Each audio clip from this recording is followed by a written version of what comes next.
زندگی کے تاریخی حصے کو یاد دلایا۔ حضرت سیدنا فیض العارفین رحمت اللہ تعالی علیہ وہ عام طور سے لوگ یہ سمجھتے ہیں پیر صاحب، ایک فاقہ مشت بزرگ تھے۔ حقیقت یہ ہے کہ حضور صدر الشریعہ بدر الطریقہ کے علوم کی برکتوں کو فیض العارفین ہے۔ سبحان اللہ۔ اگر کسی کی زندگی میں رشتے اول نہ ہو، صرف کی اگر رکھ دیا انہوں نے، تو یہ میرے کہنے کے اعتبار سے نہیں بلکہ اس شخصیت کے خود اعتراف کرنے کی بنیاد پر آج وہ زمانے کا محدث کبیر ہے۔ تاریخ اٹھا کر کے آپ دیکھیں، وقت میں گنجائش نہیں کہ میں اس پوری تاریخ کو دوہراؤں۔ یہ خانوادہ جہاں ایک تصوف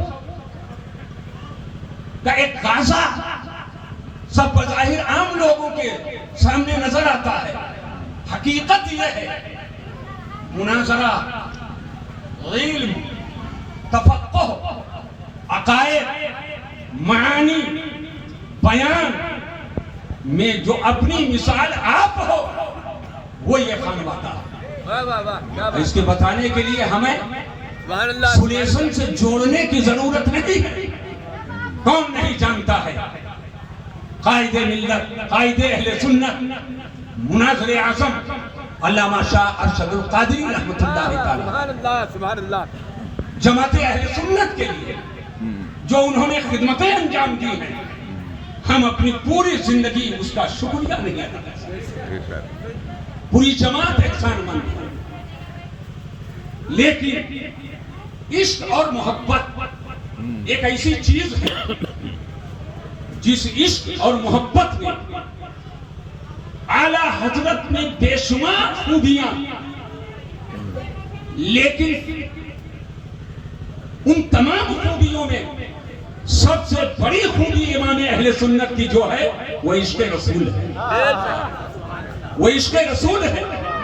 اور عشق رسول، محبت رسول ہی کا یہ صدقہ ہے کہ وہ رہتے بریلی شریف میں، کتاب لکھتے بریلی شریف میں، مصلی پہ ہوتے بریلی شریف میں، سنتوں پہ عمل کرتے بریلی شریف میں، دارالفتہ میں ہوتے بریلی شریف میں، تصوف کی باریکیوں کو سمجھاتے بریلی شریف میں، معانی کے اسرار سمجھاتے بریلی شریف میں، مگر عشق رسول کا صدقہ یہ تھا کہ بریلی شریف میں رہ کر دل، جان، مال، روح کے ساتھ وہ مدینہ شریف میں حاضر ہوتے تھے، اور خالی حاضر ہی نہ ہوئے بلکہ اعلان فرما دیا، جان و دل، ہوش و خیرت سب تو مدینہ پہنچے، تم نہیں چلتے رضا سارا تو سامان۔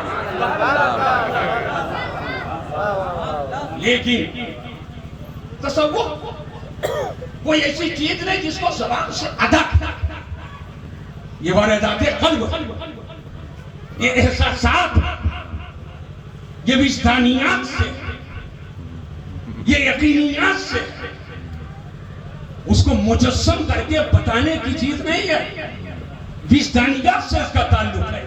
میں اعلیٰ حضرت امام اہل سنت کا ایک شعر پڑھتا ہوں، آپ فرماتے ہیں، یاد گیسو ذکر حق ہے آہ کا۔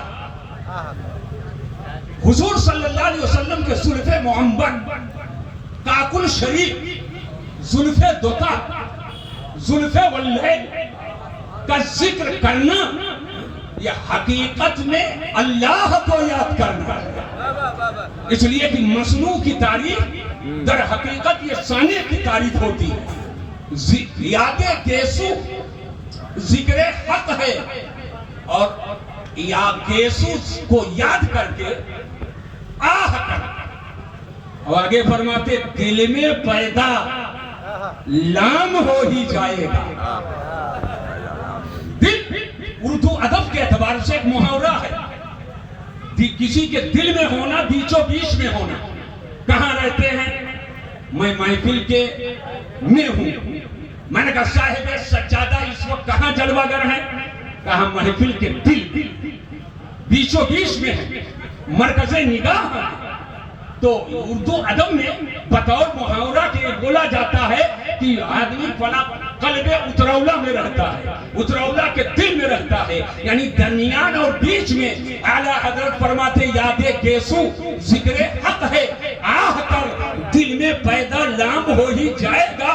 یعنی حضور صلی اللہ علیہ وسلم کے گیسوئے پاک کو یاد کر کے آہ کرو. اور آہ کے شروع میں الف ہے، اخیر میں ہا ہے، اور ان دونوں کا دل جو بیچ میں ہے وہی دل ہے. یعنی الف کے بعد اور ہا سے پہلے یہ دل میں جب لام پیدا ہوگا تو صدقہ کاکل شریف کا، صدقہ زلف مصطفیٰ کا، صدقہ گیسوئے پاک کا ہوگا. اور جب آہ کرو گے اور آہ کے دل میں الف کے بعد اور ہا سے پہلے جب لام پیدا ہوگا تو یہ آہ نہیں بلکہ اللہ ہو جائے گا.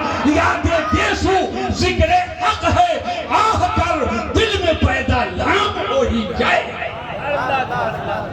جب دل کی یہ کیفیت ہوگی، جب یہ دل اور سینہ نبی کے محبت کا مدینہ بنے گا، تو ظاہری طور پر نہیں حقیقی اعتبار سے اب یہ بولے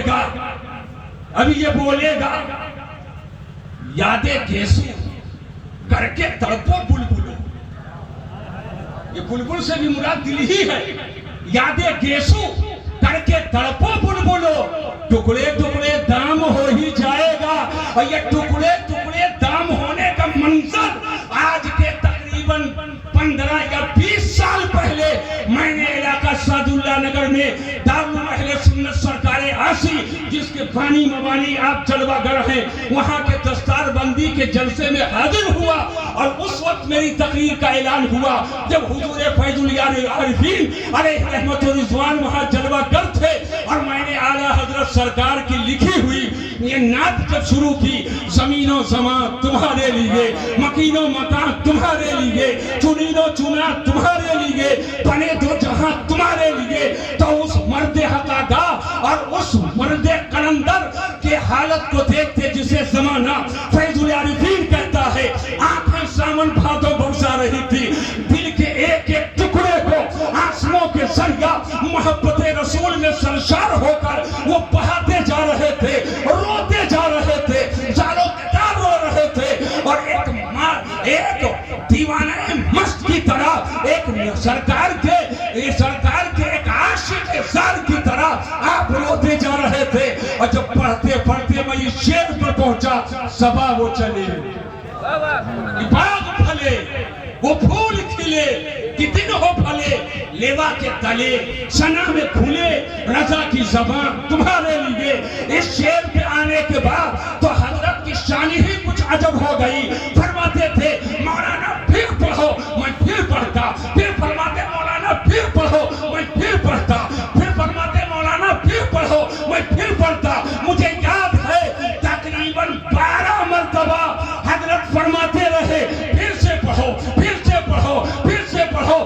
شعراء کو تو دوبارہ پڑھوایا جاتا ہے مگر مقررین سے نہیں کہا جاتا ہے کہ مقرر ارشاد. لیکن مقرر کیا کرے گا جب اس مرد قلندر کے سامنے جس تو اپنے آپ سے نہیں بول رہا ہے بلکہ اشارہ رسول سے بول رہا ہے. محبت کا تقاضا تھا.